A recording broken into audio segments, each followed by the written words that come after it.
2025년 10월 15일 크립토 정보 시간입니다. 기업 금고가 코인을 산다. 왜 지금 중요한가? 오늘은 기업의 금고, 트레저리가 코인을 어떻게 담고 있는지, 그리고 그게 왜 중요한지 아주 쉽게 이야기해 보겠습니다. 예전에는 기업 금고라고 하면 현금, 단기 채권, 외화 예금이 전부였죠. 그런데 이제는 다릅니다. 2020년대 중반부터 일부 상장사와 크립토, 네이티브 조직이 비트코인, 이더리움 같은 디지털 자산을 장기 준비금으로 편입하기 시작했어요. 기업이 코인을 금고에 담는 이유는 딱 세 가지로 정리됩니다.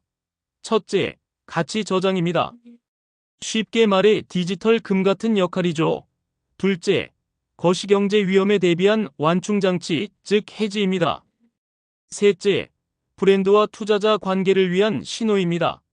우리는 혁신을 두려워하지 않는다는 메시지죠.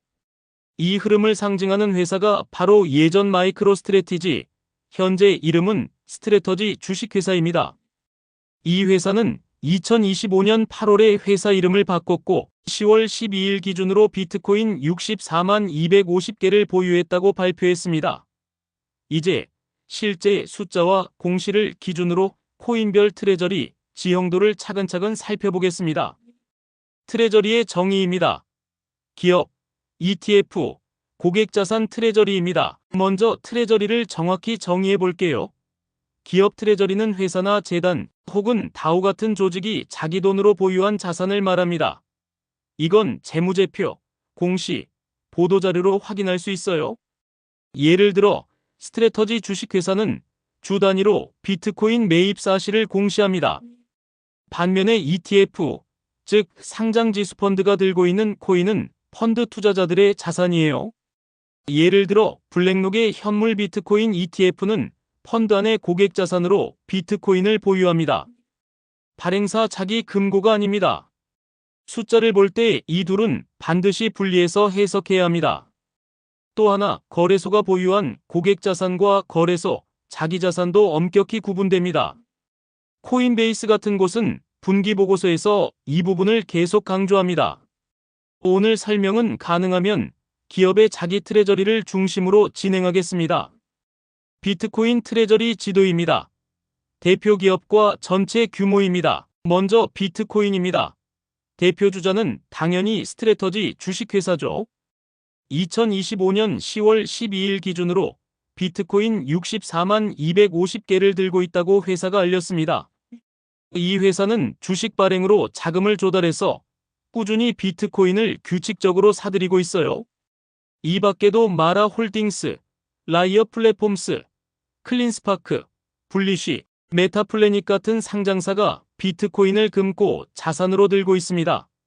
순위와 수량은 수시로 변동하니까 항상 최신 자료를 함께 보셔야 합니다. 그럼 전체적으로 얼마나 많은 주체가 비트코인을 들고 있나요? 코인게코에서 집계하는 공개 통계를 보면 100곳이 훌쩍 넘는 기관이 비트코인을 보유하는 것으로 나옵니다. 또 비트코인 트레저리즈 같은 사이트에 가면 기업, 정부, ETF까지 유형별로 보기 쉽게 정리되어 있어요. 포인트는 이겁니다. 비트코인은 공개 보유 주체가 매우 많다는 것. 다만 어떤 사이트는 ETF나 정부까지 포함하고 어떤 곳은 제외하기 때문에 동일한 기준으로 비교하는 습관이 중요합니다. 이더리움 트레저리 지도입니다. 대표 기업과 전체 규모입니다. 다음은 이더리움입니다. 이더리움은 비트코인만큼 광범위하진 않지만 최근 트레저리 기업이 빠르게 늘고 있습니다.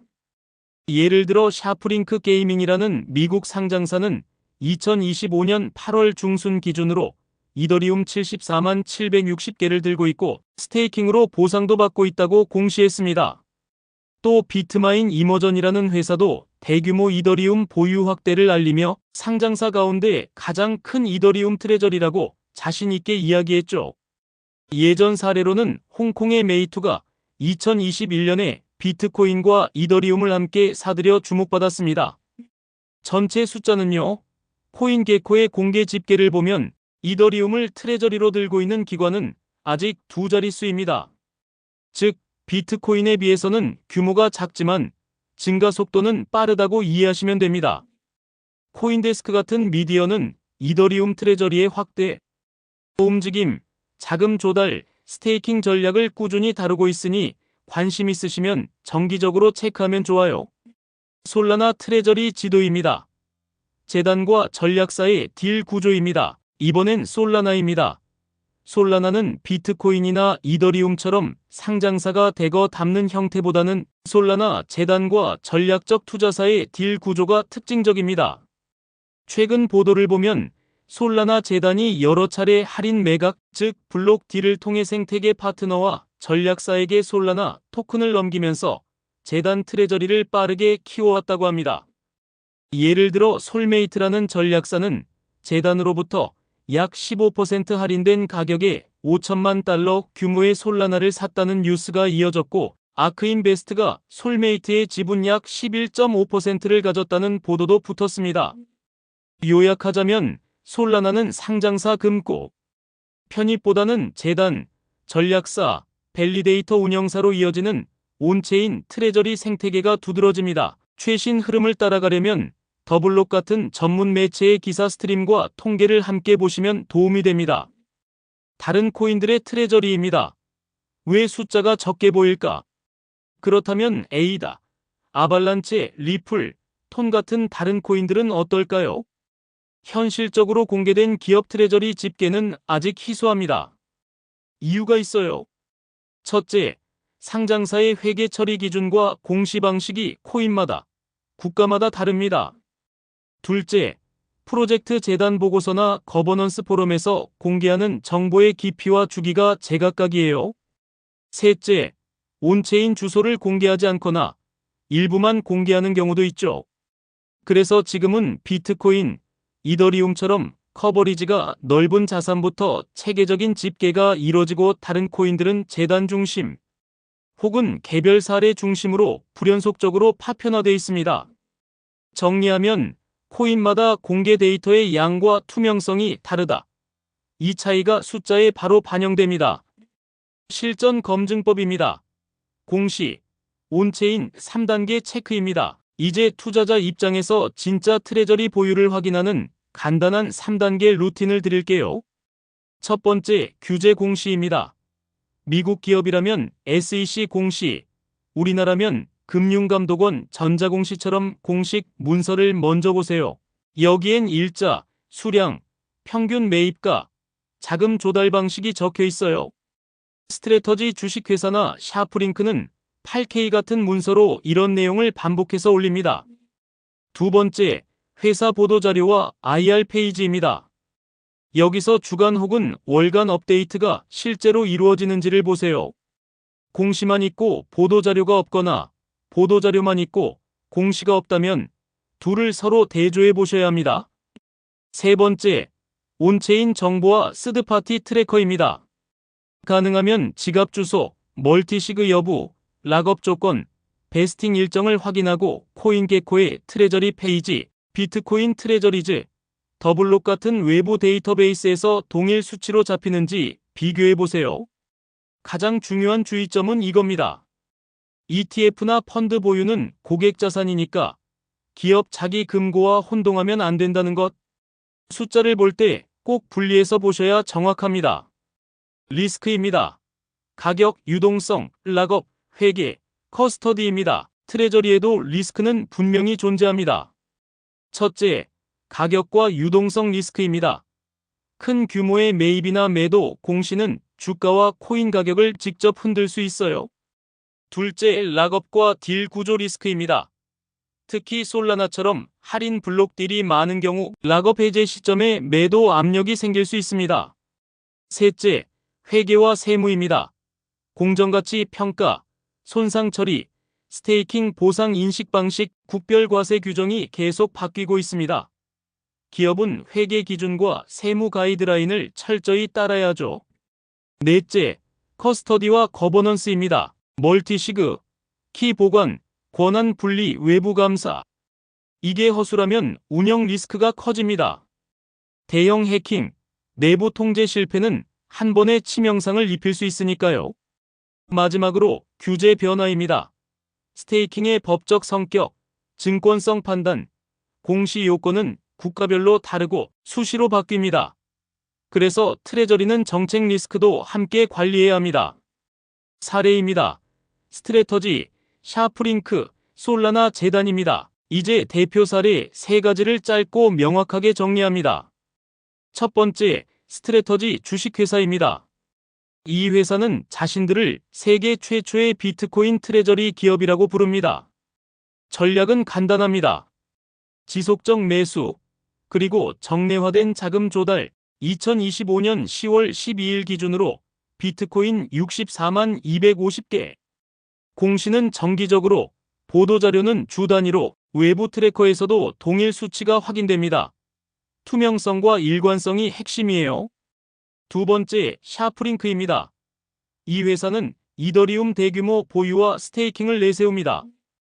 2025년 8월 17일 기준 74만 760개라는 수치를 공개했고, 자금 조달 방식과 스테이킹 보상에 대한 규제, 거버넌스 코멘트를 공시에 같이 싣습니다. 즉, 얼마를 가졌는지뿐 아니라 어떻게 운용하는지까지 제도권 문서로 남긴다는 점이 특징이에요. 세 번째, 솔라나 재단입니다. 솔라나는 재단주도 블록딜로 전략 파트너에게 할인된 가격에 토큰을 공급하고 그 과정에서 재단 트레저리를 강화합니다. 최근에는 솔메이트가 15% 할인 조건으로 5천만 달러 규모 솔라나를 사들였고, 아크인베스트가 솔메이트 지분 약 11.5%를 들고 있다는 보도가 이어졌습니다. 즉, 솔라나는 재단, 전략사, 생태계 투자가 맞물린 딜 생태계가 트레저리 확장의 핵심입니다. 결론입니다. 비트코인은 코어, 이더리움, 솔라나는 전략적 비중, 그리고 리밸런싱입니다. 이제 결론입니다. 기업이나 재단, 혹은 다오 시각에서 보면 비트코인은 코어 금고 자산으로 쓰기 좋습니다. 가치 저장의 내러티브가 강하고 회계와 규제의 선례가 많이 쌓였기 때문이죠. 이더리움은 스테이킹 수익과 온체인 경제에 직접 연결되어 성장형 레이어로 적합합니다. 솔라나는 생태계 성장과 전략적 딜 참여에 강점이 있습니다. 다만 이 두 자산은 변동성과 락업 구조를 꼼꼼히 보셔야 합니다. 실무에서는 목표 비중을 정하고 허용 오차 범위를 둔 다음 그 범위를 벗어나면 기계적으로 리밸런싱하는 방식을 권합니다. 감정을 빼고 규칙대로 운영하는 게 금고 관리의 핵심이니까요.